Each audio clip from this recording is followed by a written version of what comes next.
Hello everyone, you have come to Tata Comic Preview channel. Let read together. Have fun. Lu Zhou looked at Pan Litian, who was seated at the side. Pan Litian had traveled far and wide. Surely, Pan Litian's knowledge was comparable to Lang Luo's. Pan Litian said, I've heard about it as well. The melilot blooms in the morning and withers at dusk. Every flower lasts but for a day. It blossoms in the day and wilts by night. New flowers will replace the dead ones, and it has a long blooming period. It's also known as the longevity flower.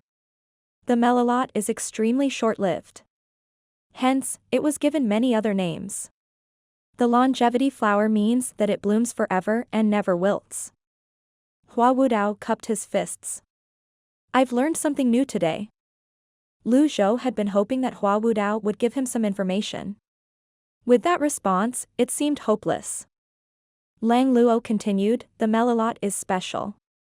Not many would want to cultivate them. It's now rare to see them in Great Yen. What's the reason for the question, Pavilion Master? Lu Zhou did not answer the question immediately.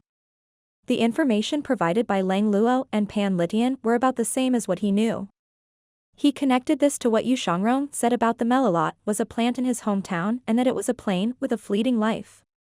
It seemed like the plant was native to the nobleman's nation. Yu Shangrong was from the nobleman nation. The system had also given him the mission, lifespan of the melilot. Did Yu Shangrong's identity have something to do with his missing memories? Was that why Yu Shangrong said what he said when he was caught? This was a logical inference. With these thoughts in mind, Lu Zhou no longer beat around the bush. He said, Elders, do you know about nobleman country? When Pan Litian heard this, he nodded and said, that reminds me, Pavilion Master. The books did record that the melilot grows all year in nobleman country. Alas, that place no longer exists. Why did it disappear? Lu Zhou asked. It's said that the noblemen are short-lived just like the melilot. That's why they like it very much and take good care of the plant. However, they were short-lived, and cultivators live longer than most. Hence, nobleman country gradually ceased to exist. Lang Luo continued, it's funny when you think about it. Nobleman country is the same as the fair folks. All lands under the heavens belong to the crown. Brackish Mountain has long since become a part of Great Yen. However, it's covered in snow all year round. It's currently uninhabited. Where's Brackish Mountain? Lu Zhou asked. At this moment, Pan Litian cupped his fists and said, northwest of Yong province. He sighed before he continued to say, what a shame. I was at the borders back then. We were chasing the other tribes away from the southwest to the north. Yet, I was heavily injured and was made captive. We were driven all the way to Rongbei by the other tribes, and we passed by Brackish Mountain along the way. It's not big, although we didn't get a close look. Then, one of the other tribesmen threw me into the Black Forest. I've had several grueling experiences, and I survived out of sheer luck. Why are you asking about this, Pavilion Master? Hua Wudao asked. Lu Zhou looked at Hua Wudao with mixed feelings.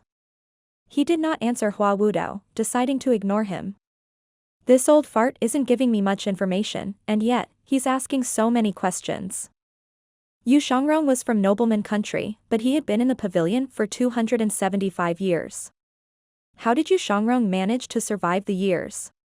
When he thought about this, Lu Zhou stood up slowly and said, if there's nothing else, everyone's dismissed. I'll take my leave. Elder Lung, a word. After Pan Litian and Hua Wudao left, Lu Zhou stood up, walked down the steps before he asked, how are things after the incident in Obedient Villa? Lang Luo replied, after Emily's death, Jiang Aijian killed the second prince, Lu Huan. Zhao Yu is Princess Yun Zhao's orphan child, and she has the Empress Dowager's support, so there's no need to worry about her. Currently, the person most likely to be in trouble is Jiang Aijian. Jiang Aijian killed Lu Huan? Lu Zhou was surprised. After all, Jiang Aijian valued his life greatly all this while and was unlikely to cause any trouble. I think they should be returning soon, Lang Luo said. Very well. Lu Zhou stroked his beard and nodded. Lang Luo cupped his fists and said, "You'll have to ask Ming Shirin about the other matters, I'm afraid. I'll take my leave now." Lu Zhou merely waved his hand. Lang Luo left the great hall. Lu Zhou noticed that Lang Luo's loyalty was much higher compared to before. It was a good thing that such an untamable character was willing to remain in the Evil Sky Pavilion. He had thought that it would be difficult to handle such a person. After all, a mountain was too small for two tigers. However, things went much smoother than he had expected them to. He stroked his beard, lost in thoughts. Meanwhile, in one of the nether sex branches. In a huge hall that was dimly lit by some weak light source from above. A layer of mist could be seen swirling around the throne in the hall. After a few moments, the mist dissipated. Yu Zhanghai laid his palms flat and slowly opened his eyes after he was done recovering. "Second junior brother, I've underestimated you." Now that his qi and blood were flowing smoothly, he looked much better. At this moment, Hua Chongyang, the Azure Dragon Hall's first seat, walked in. When he saw Yu Zhanghai looking better now, he cupped his fists immediately and said, "Congratulations on your recovery, sect master." Yu Zhanghai merely glanced at Hua Chongyang and did not respond. What a tactless fellow. When have I ever been injured when sparring with others? How could he bring it up? Hua Chongyang lowered his hands awkwardly. Yu Zhanghai was not overly bothered by this. He asked, "What happened?" "Mr. Seventh arrived at the branch yesterday and requested an audience. When I saw that the words were stuck in Hua Chongyang's throat. He forced them back down." "Seventh junior brother is here?" Yu Zhanghai beamed. He was immediately invigorated. "Bring him here. At once." A short while later, Hua Chongyang led Si Wuya into the hall. Si Wuya did not look well, he seemed to be injured. However, his steps were swift. There were clear fluctuations of primal qi about him. When he saw this, Yu Zhanghai exclaimed in surprise, "Seventh junior brother, you've recovered your cultivation base." Si Wuya nodded. It was a stroke of luck. That's good. That's great." Yu Zhanghai walked up to him and interrupted Si Wuya. He gave Si Wuya's shoulder a heavy pat. "Ever since you took the binding mantra for me, I couldn't eat nor sleep. I was constantly thinking of a way to undo the mantra for you. Looks like the heavens have finally answered my prayers." Si Wuya was puzzled. "Oh, well. You're right no matter what you say. Seventh junior brother, I was in too much of a hurry back then and left you behind. I hope you won't blame senior brother for that." Yu Zhanghai's tone suddenly turned amiable that it gave Si Wuya goosebumps when he heard Yu Zhanghai refer to himself in the third person. Si Wuya waved his hand and said, "You make it sound too serious, eldest senior brother. I've come today to tell you something." "What is it?" Yu Zhanghai asked. "You've just regained your cultivation base. You could have sent a letter. Why did you have to come personally?" Si Wuya began in a slightly anxious tone, "Second senior brother has been taken away by master." The air seemed to have frozen as the hall was plunged into silence. Yu Zhanghai was thoroughly stunned. As the sect master of Nether Sect, with thousands upon thousands of subordinates, he had seen a fair share of life and death and had grown numb to them. His heart had grown to become as still as a calm lake. Matters as trivial as the death of a person to matters as serious as the fall of a city would not cause his emotions to fluctuate at all. However, the news Si Wuya brought him truly shocked him.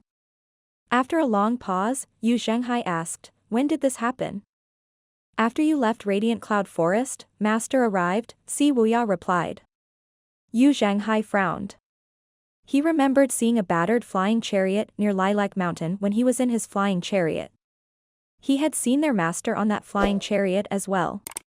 However, he was annoyed by the fact that his duel with Yu Shangrong had ended in a draw, so he had only asked his subordinate to quickly leave and did not investigate the matter. He did not expect Yu Shangrong to be captured by their master. In the end, he shook his head and said, "Master is old. With second junior brother's abilities, he should have been able to leave despite being injured. Si Wuya recounted the things that happened. When he heard that their master killed the Yunsek's Luo Chongqing, one of the three sword freaks, with a single strike, Yu Zhenghai shook his head again. He said, "Seventh junior brother, are you sure?" He found this difficult to believe. No matter how weak Luo Chongqing was, he would not have been killed with a single strike. Even he would find this feat difficult to achieve. "I saw it with my own eyes," Si Wuya replied. Yu Zhenghai frowned slightly. "You said that master has absorbed the barrier's power to maintain his condition. Master should have used up all the barrier's power on the lotus dais. How could he kill Luo Chongqing?" Si Wuya said, "That's why I suspect that master might have actually found a way to overcome the great limit or at least postpone it." Upon hearing this, Yu Zhenghai instantly waved his arm dismissively. The life limit is inevitable in the cultivation world since the beginning of time. Ever since humans cultivated thousands of years ago, how many have actually managed to overcome this? It's not my intention to belittle master. However, based on our predecessors, it's just impossible, Yu Zhenghai said. Don't forget that it's natural for the successors to surpass the predecessors, Si Wuya retorted. His thoughts were different from Yu Zhenghai. Just because there had been no precedents in the past, it did not mean that it was impossible. Then, why did master capture second junior brother? Yu Zhenghai pointed out. Si Wuya was confused as well. Perhaps, master intends to rebuild the evil sky pavilion? Since he has overcome the great limit, he can attain a 9-leaf cultivation base. With a power like that, why would he need another person's help? Yu Zhenghai said. Si Wuya frowned and remained silent. When he took down the Clarity sect back then, Yu Zhenghai did not believe in him as well. He knew Yu Zhenghai would not believe him this time as well. A stubborn person's thoughts were so deeply rooted that it would not be swayed by a few words. It was better for him to say nothing rather than argue. At this moment, Bai Yuqing walked in. He cupped his fists at the three of them. "Greetings, Sect Master, Mr. Seventh." "What is it?" Yu Zhenghai waved his hand. Bai Yuqing did not beat around the bush. "We've investigated the flying chariot's remains. We can confirm that it belonged to the Fiend Temple." Hua Chongyang said in confusion, "Ren Buping is dead. Most of the Fiend Temple's territories have been taken over by the Nether sect. Duan Xing, as the new sect master, did not attempt to expand his forces. Why would he be with the old senior?" Without waiting for a reply from Bai Yuqing, Yu Zhenghai said irritably, "How dare the little Fiend Temple stir up trouble behind the scenes?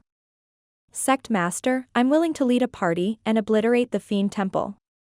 The Fiend Temple doesn't know its place in Khan, continues to struggle with its last breath. They're nothing." Hua Chongyang nearly said the wrong thing. Si Wuya shook his head and said, "It's too late." Yu Zhenghai was now intrigued. He looked at Si Wuya and said, "What are your thoughts, seventh junior brother? Tell us." Si Wuya was slightly stunned. He somehow felt that his eldest senior brother was overly passionate today. Ren Buping is dead. The Fiend Temple is no longer a force to be feared. There's no need to waste resources to deal with them since the benefits do not outweigh the effort. Moreover, Duan Xing has our master supporting him, Si Wuya explained. Yu Zhenghai laughed and said, "I can count on you to be logical, seventh junior brother. Now that the Clarity and Righteous sects have been destroyed by me, what do you think my next step should be?" Si Wuya suddenly understood why his eldest senior brother was being so passionate. It seemed like his senior brother wanted to ask him this question. In the end, he said, "The Nether sect has grown rapidly. I think it has already caught the imperial family's attention. The fourth prince, Lu Bing, has returned to the court with military achievements. Wei Zhuoyan has gone to the borders in his stead. Eldest senior brother, you must be careful."